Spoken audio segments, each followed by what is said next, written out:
సమ్మెట ఉమాదేవి సమర్పించు నవపారిజాతాలు. నేటి కథ సాయిబోళ్ళ పిల్ల. రచన మేడి చైతన్య.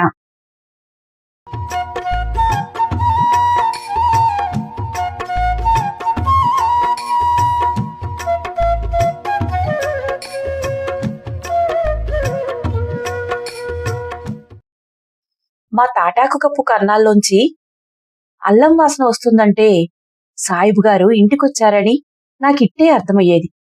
చెంపలెంబడి కారుతున్న ఇసుకబట్టి ఆనవాళ్లను, వీపుకేసుకున్న యూరియా బడి సంచులో నుంచి మట్టి పలక కేకలను ఎడం చెవిరెట్టి గుమికి గుమికిమంటూ ఇంటికి పోయేవాణ్ణి.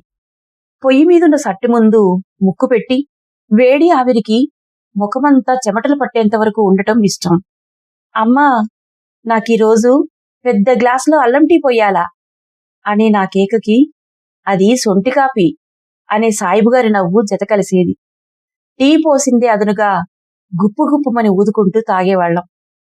ఎక్కడ నాది ముందే అయిపోతుందనే భయంతో తాగుతున్నట్టు 2-3 మిటికలేసి ఎంచక్కా టీని సాయిబుగారి గ్లాసులో నుంచి ఆరితేరిన గజ దొంగకు మళ్ళే వంపేసుకునేవాడిని చాలాసార్లు.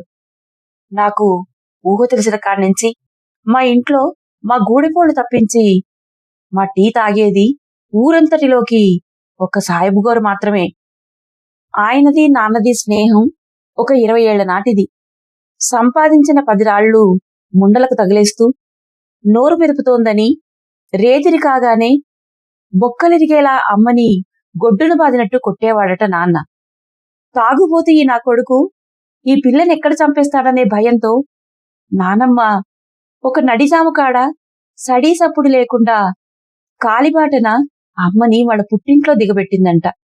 ఒంట్లోకెక్కిన సారాయి మత్తు నెత్తికెక్కిన ఆ మదం తగ్గగానే నీ మొగుడు నీ కొంగుకాడికొస్తాడే పిచ్చిదానా అని ధైర్యం చెప్పి అమ్మ పుట్టినూరులో వదిలిపెట్టి వెళ్లిపోయిందట. కాలం విడిచిన వేడి గాల్పులకు నాన్నలో జీవమంతా ఇంకిపోయి కొన్నాళ్లకే ఒళ్లంతా నెర్రలు బారిపోయింది.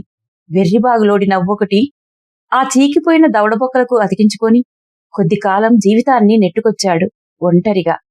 విలువ తెలిసొచ్చిన తర్వాత తన విషపు మొగతనపు గుర్తులను ఆనవాలుగా దాచుకున్న తన మనిషి కోసం ఈ ఊరికి వలసొచ్చాడు నాన్న. శవం కింద చల్లగా పారే నెత్తురికి మళ్ళీ. అదిగో ఆ నిస్సత్తువ క్షణాన నాన్నకు ఈ సాయిబుగోరు పరిచయం. తెల్లవారుజామున గుంజలు నరకటం కాడ్నుంచి మాపటేలా తాటాకు పరిచేసి ఇల్లు కప్పేసేదాకా సావాసం సాగింది. పందిరి గుంజ కింద కిరసనాయిల బుడ్డి వెలుగులో సారా తాగుతూ చియ్యకూర నంచుకుంటూ ఎప్పటికైనా నీ ఇల్లు నేనే కడతానని సాయిబుగారు 20 ఏళ్లెంబడి తాపీ మేస్త్రి అయినా నీకే సొంతిల్లు గతిలేదు, ఇంకా నాకేం కడతావు నువ్వు అని నాన్న ఒకళ్ళనొకళ్ళు పరాజికాలాడేదాకా వెళ్ళింది వాళ్ల బంధం. ఎక్కడో ఊరికి తచ్చనాన ఎంగిలి విస్తరలా విసిరేసిన మా గుడిసెకి ఎండాకాలంలోనైనా అడుగంటనే నీటి కుంటల్లే ఉత్తరానుండే మీ మట్టికోటకి మనసెలా కుదిరిందని నేనడిగినప్పుడు సిమెంట్ అంటిన చేత్తో నా కర్రి బుగ్గను గిల్లి గబారున నన్ను వంటి చేత్తో అమాంతం పైకి లేపాడు. గిర్రున తిప్పి నేలపై దింపినప్పుడు పట్టు దొరక్క నేను తుల్లి పడబోతుంటే బూడిదంటిన నా రొడ్డ చేతిని గట్టిగా పట్టుకొని మాటొకటి చెప్పాడు. ఎప్పుడోకప్పుడు ముక్కలయ్యే ఈ అడ్డగోలు జీవితానికి ఒక ఆసరానే మా స్నేహం. బహుశా మా ఇళ్ల మధ్య దూరం వల్లనేమో గాని మేమెంత దగ్గరగా మసులుకున్నా మా పిలుపులు మాత్రం సాయిబుగోరు దగ్గరే ఆగిపోయేవి. ఆ దూరం వల్లనేమో గాని ఆయనెప్పుడూ వాళ్ళ పిల్లలను మా ఇంటికి తీసుకురాలేదు.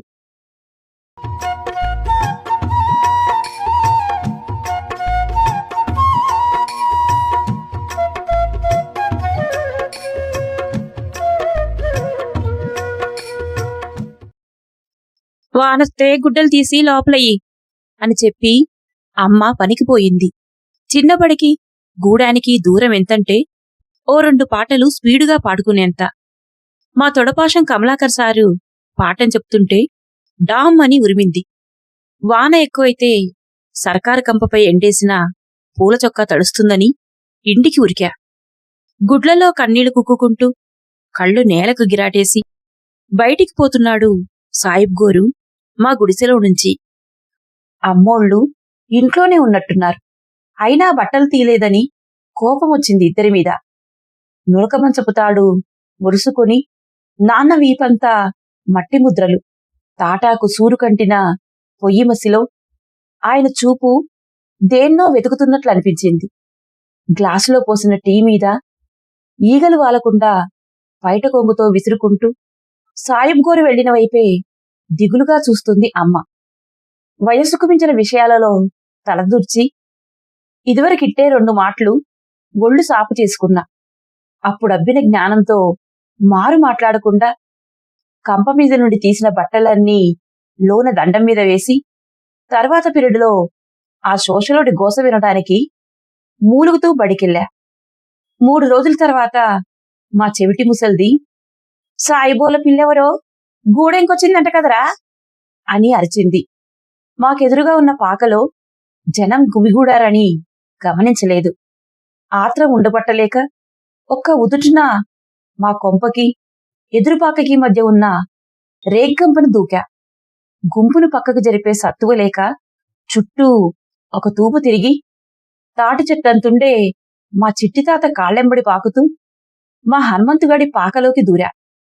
ఆ సంజేల వెలుగు మొత్తల దగ్గరున్న ఆకారాలతో పోట్లాడి చిన్న చిన్నగా తన ఉనికిని పాక అంచుల దాకా విస్తరించుకుంటూ పోతోంది. ఆ వెలుగులో నా కళ్ళన్నీ పెద్దగా చేసి చూసినా ఆ మనిషి రూపం సరిగా కనిపించట్లేదు. పైగా ఆ పిల్ల పైనుంచి కిందిదాకా నల్లటి గుడ్డొక్కటే కప్పుకొని ఉంది. కళ్ళకాడున్న 2 బొక్కల గుండా నన్నే చూస్తున్నట్టు అనిపించింది. ఈ ఎండాకాలంలో సల్లపూట నిక్కరెత్తేనే ఉక్కబోసి వగరుపడుతుంటే ఈ మనిషికి ఉక్కెట్టపోయట్లేదా అని గొనుక్కుంటూ తిరిగొస్తున్నా. ఆ రాత్రి చింతచారుతో అన్నం తిని నాన్న వీపుని బర్రా బర్రా గోకుతున్నా. గోళ్లలోకి చిక్కుకున్న నల్లటి ఉప్పుమట్టిని పళ్లతో పట్టి తీస్తున్నప్పుడు ఆ పిల్లెవరో బలుబు వెలిగింది నాకు. అమ్మా, ఆ పిల్ల మన సాయిబోరి పిల్ల అని నోరెళ్లబెట్టా. పిల్లి చెవులు పెట్టి ఇలాంటి పనికిమాలిన మాటలు వినకపోతే ఆ లెక్కలసారి పాఠాలు విన్నా ఆ తొడపాసం బాధ తప్పుద్ది కదరా అని నా తెలివిని పొగుడుతోంది అమ్మ. ఉప్పు బస్తా ఎక్కి ముందుకు వెనక్కి ఊగుతూ, నీ అమ్మ నానో చెప్పవే, ఎవరో ఆ పిల్ల అని గారాభం పోయినా లాభం లేకపోయింది. చెప్పకపోతే నీ ఒంటి మీద చెమటకాయలు గీకని పోయిక అని బెదిరించేసరికి నాన్న దారికొచ్చాడు. సాయిబు గారికి 2 అమ్మాయిలు, 1 అబ్బాయిట. పెద్దమ్మాయికి అంతో ఇంతో కట్నం పెట్టి బరువు తీర్చేసుకున్నాడట ఎప్పుడో. మట్టిల్లు కూలిపోతే తప్ప కొత్తిళ్లు కట్టుకోవడం గుర్తుకురాని మా ఊళ్ళో సాయిబ్ గోరికి పని దొరకడం కష్టమైపోయిందట. అప్పటి నుండి ఇల్లు గడవక ఈ చిన్నమ్మాయిని 5వ తరగతికే బడి మాన్పించాడట. వాళ్ళమ్మ కుట్టు మిషన్ పనుల్లో సహాయంగా ఉండేదట ఈ పిల్ల. ఊరి చివర చెరువుగట్టు దగ్గర మిషన్ కొట్టు పెట్టుకొని తల్లి కూతుళ్ళు బండి లాగిస్తున్నారు. ఎట్టా కుదిరిందో గాని మా హనుమంతుగాడికి ఈ చిన్నపిల్లకి జోడీ కుదిరిందట. మా హనుమంతుగాడు ఆటో తోల్తాడు. మా గూడెంలో ఉన్న కరిముఖాల్లో అంతో గింతో సక్కగుండేది వాడే. నాకు బాబాయ్ వరుసైనా వాడు నాకు హనుమంతుగాడే. మేమిద్దరం దోస్తులకు మళ్ళీ ఉంటామని మా అన్నగాడికి కోపం. ఎప్పుడూ నా మీద హనుమంతుగాడి మీద నాన్నకి పితుర్లు చెప్పి నన్ను కొట్టియ్యాలని చూసేవాడు ఆ ఇవరం తక్కువగాడు. ఏ మాట కామాట. మా హనుమంతుగాడికి సోకులు కూడా ఎక్కువే. పైగా నన్ను కూడా ఆ తెల్లటి జిగటకీములు, ఆ కంపు పౌడర్లు రాసుకోమనేవాడు. నా అందం ఎక్కడ పాడవుతుందేమోననే భయంతో అసలు ముట్టుకునేవాడిని కాను నేను. సాయిబు గారు డబ్బుల్లేక ఈ చిన్నపిల్లను 2వ పెళ్లివాడికిచ్చి కానిచ్చేద్దాం అనుకున్నాడట. ఆ సంబంధం కుదిరిన రాత్రే మా హనుమంతుగాడు ఈ పిల్ల పారిపోయి ఎక్కడో పెళ్లి చేసేసుకున్నారట. ఈ మాట వినగానే నాకు హనుమంతుగాడి మీద మా బాగా కోపం వచ్చేసింది. మా అన్నగాడి మీద పోట్లాడి గుంజుకున్న మురుసుపొక్క తెల్లటి గుజ్జును, నాకెంతో ఇష్టమైన ఎండు తునకల కూరని వాడికి మిగిల్చి ఇచ్చా కదా. నాకెందుకు వాడి పెళ్లి విషయం చెప్పలేదని తెగ ఇదైపోయా. ఇప్పుడు అన్నం తినబట్టి సరిపోయింది కాని, లేకపోతే ఆ బాధతో ఒక్క మెతుకైనా తినబుద్దయ్యేదా నాకసలు. మత కట్టుబాట్లు కాదని, ఓ సూదరోడితో లేచిపోయిందని ఆ పిల్ల మతపోళ్ళు మా సాయిబ్ గోర్ని వెలివేశారట. ఊళ్ళో తిరగద్దని సూటిపోటి మాటలతో ప్రాణం తీశారు. ఎదిగిన చెట్టు కొమ్మలు నరికితే కాండం కూడా మాడిపోయినట్టు సాయిబ్ గోరి కుటుంబం అంతటినీ వేళ్లతో సహా పెకిలించి వలస వెళ్లేలా చేశారు. మనిషి క్రూరబుద్ధికి, సమాజపు చీకటి నీతులకు భయపడి సూర్యుడు పడమటి మబ్బుల్లో కలిసిపోతున్నట్టున్నాడు. విషాదపు నవ్వుతో సాయిబ్ గోరు మా ఇంటికొచ్చారప్పుడు. కళ్ళెంబడి ఉబికి వస్తున్న నీటితో నన్ను సైగ చేసి దగ్గరికి రమ్మన్నాడు. ఆ కిరసనాయిల బుడ్డి నీలపు వెలుగులో సాయిబ్ గోరి ముఖం సగం కాలిన శవమల్లే తోచింది. ఒడ్డుకు వచ్చిన అలుకుమల్లే ఒక నిమిషం గంభీరంగా మారి, మా అమ్మాయినొకసారి పిలుచుకురావు అని నన్ను బతిమలాడాడు. ఎప్పుడూ నాతో పరాచికాలాడే సాయిబ్ గోరి గొంతు ఇది కాదని నేను అయోమయంగా అమ్మకేసి చూశా. ఆయన కుడి చెయ్యి నా వైపు సాచి, నీ చిన్ని చెయ్యి నాకిప్పుడు ఆసరారా అని నా వైపే చూస్తున్నాడు. చాచిన ఆ చెయ్యి నీడ ఆ దీపపు కాంతిలో కుడిసెంతా వ్యాపించి మెల్లగా నన్ను బయటకు తోసింది. గెట్టురాయి మౌనంగా ఇద్దరినీ చూస్తుంది. మాటల కన్నని భావమేదో ఇద్దరి మొహాల్లో ఉన్నట్టుంది. లోకం ఒక 10 నిమిషాలు ఆగిపోయినట్లనిపించింది. నీ దారి నువ్వు చూసుకున్నావు కదా, ఇంకా ఆ దొంగ ఏడుపెందుకు అన్న సాయిబ్ గోరి మాటకు ఆ పిల్ల ఏడుపు ఆపింది.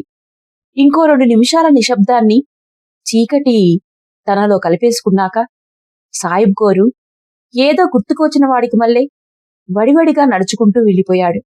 3 రోజులుగా వాళ్ళమ్మా నాన్నల్ని తలుచుకొని ఏడ్చి ఏడ్చి కళ్ళన్నీ లొట్టలు పడ్డాయి ఆ పిల్లకి. లోపల దాగున్న వెలుగునంతా ఇప్పుడు కళ్ళల్లో నింపుకుని సాయిబ్ గారు వెళ్లిన వైపే చూస్తూ నిలబడింది. ఒక్కసారైనా వెనుతిరిగి చూస్తాడన్న పిచ్చి ఆశతో. ఈలోపు ఎవరో పిలిచారని గబుక్కున వెళ్తుంటే ముళ్ళు గుచ్చుకుందనుకుంటా. అబ్బా అని ఒక క్షణం ఆగింది. ఏడుపుకి ఒక కారణం దొరికినట్టయింది తనకిప్పుడు. ఆ క్షణాన ఎక్కడో ఒక మెరుపు మెరిసి పిడుగుపడింది. శాశ్వతంగా తెగిపోయిన వాళ్ల బంధానికి గుర్తుగా.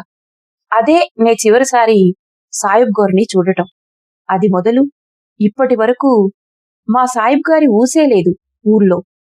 ఆ తర్వాతి రోజే సాయిబ్ గోరు ఊరొదిలి వెళ్లారని అమ్మ నాన్నతో చెబుతుంటే విన్నా.